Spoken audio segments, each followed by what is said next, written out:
Balik lagi di Assalamualaikum Bunda. Setiap permasalahan ada hikmahnya. karena Islam itu penuh cinta.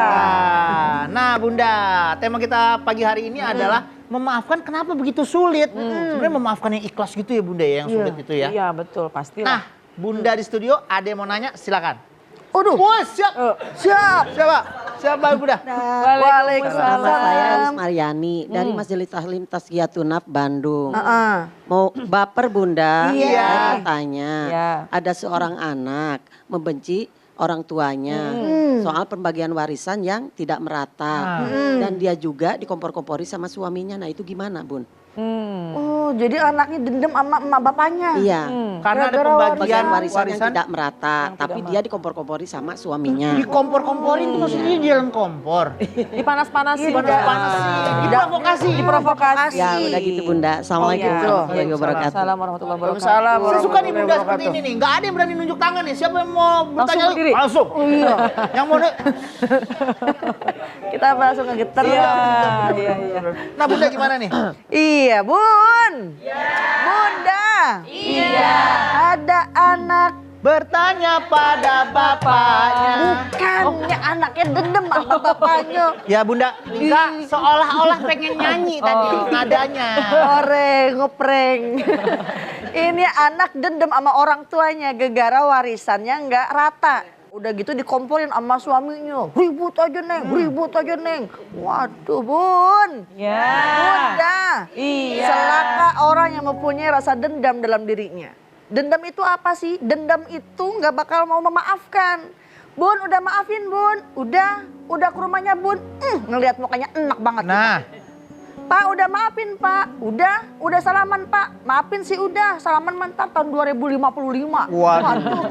Halal bihalal iya, kita halal bihalal datang lebaran. Tapi di hati nggak maafin, berarti lain di mulut, lain Hati. ini dia kenceng banget. Ini kata mau nyanyi lagi kita ya. Ya orang yang mempunyai rasa dendam dalam dirinya, orang tidak akan mau memaafkan. Orang yang mengukut rasa dendam itu sama aja lagi ngemenina boboin setan. Tuh godaan setan kita kukut, kita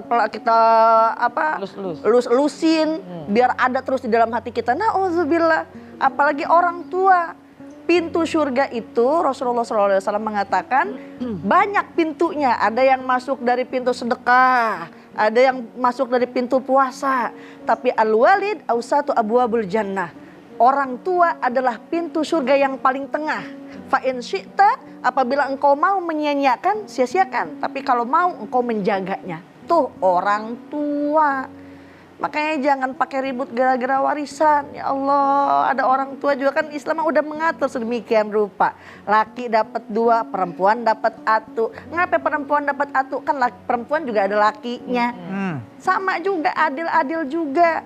Yang bikin ribut, yang bikin dendam, cinta terlalu amadun.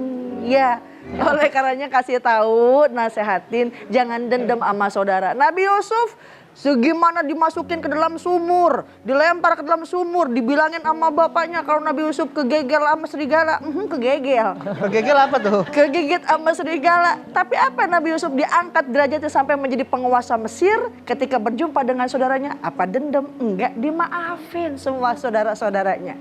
Rasulullah ketika masuk Fathul Mekah, orang-orang Mekah udah ketakutan. Coba Rasul di dalam negerinya sendiri, di kampung halamannya sendiri, diembargo, dimusuhin, diusir. Tapi ketika Rasul berhasil menaklukkan Mekah, Masya Allah, Rasul nyubit, melototin, semuanya dimaafkan. Maukah kita menjadi umat Rasulullah SAW yang membantu Rasul kelak nanti di hari akhir, umatku, lantaran kita memaafkan orang lain, jadi memudahkan Rasul untuk memberi syafaat kepada kita semuanya. Amin. Ya Ya Rabbal Rabbal Alamin. Gitu. Gimana Bunda? Masih ada yang baper? Banyak pertanyaan? Masih mau nanya? Boleh. Silakan. Ayo. Langsung berdiri lagi nggak apa-apa, Bu. Bismillahirrahmanirrahim. Assalamualaikum warahmatullahi wabarakatuh. Waalaikumsalam warahmatullahi wabarakatuh. Perkenalkan, saya Tati Karyati dari Majelis Taklim Tazkiyatun Nafs.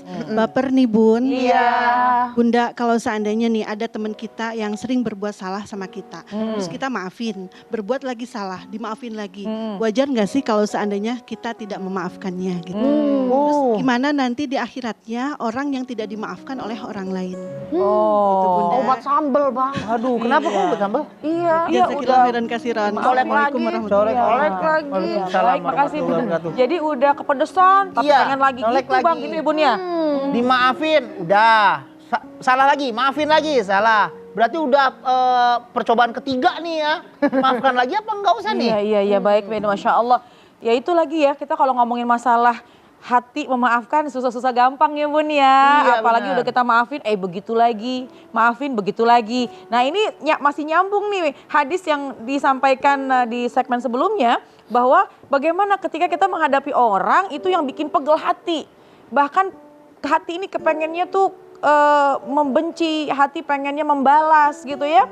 Nah itu yang tadi pertama dibahas bahwa la yahillu li muslimin ayyahjura akhahu fawqa thalathi layalin. Pokoknya tidak halal, haram, dosa apabila seseorang mendiamkan orang lain lebih dari 3 hari. Nah, kemudian bisa juga kita ambil dalil selanjutnya, lanjutan lafadznya, lanjutan kalimatnya dengan seperti yang Bunda tanya.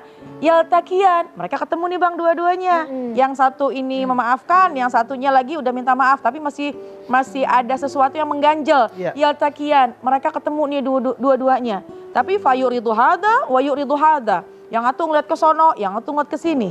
Yang satu lagi minta maaf, ya udah saya udah maafin. Tapi begitu lagi, udah maafin lagi. Begitu lagi.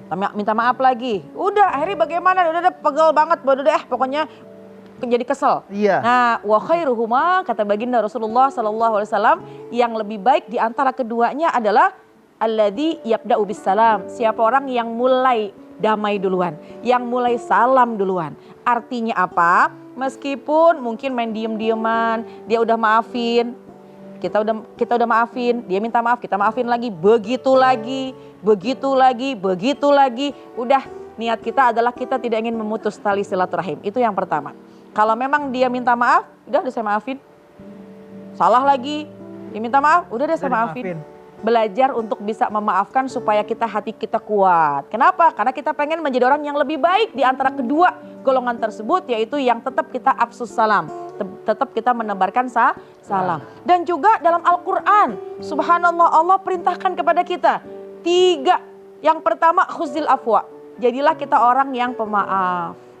Ya, wa'mur bil urfi, kalau memang dia salah, kasih tahu, nasehatin. Kamu udah melakukan kesalahan 3 kali. Iya. Udah saya maafin.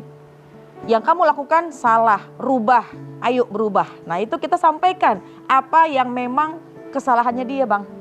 Wa'mur bil urfi. Wa'arid anil jahilin. Masih begitu juga, ya udah. Palingkan diri kita dari orang-orang yang mungkin belum tahu. Yang penting tugas kita memaafkan, menyampaikan kalau memang dia salah, memberikan masukan, nasihat yang baik kalau memang dia keliru. Dan yang ketiga, jangan benci orangnya. Jangan kesel sama orangnya.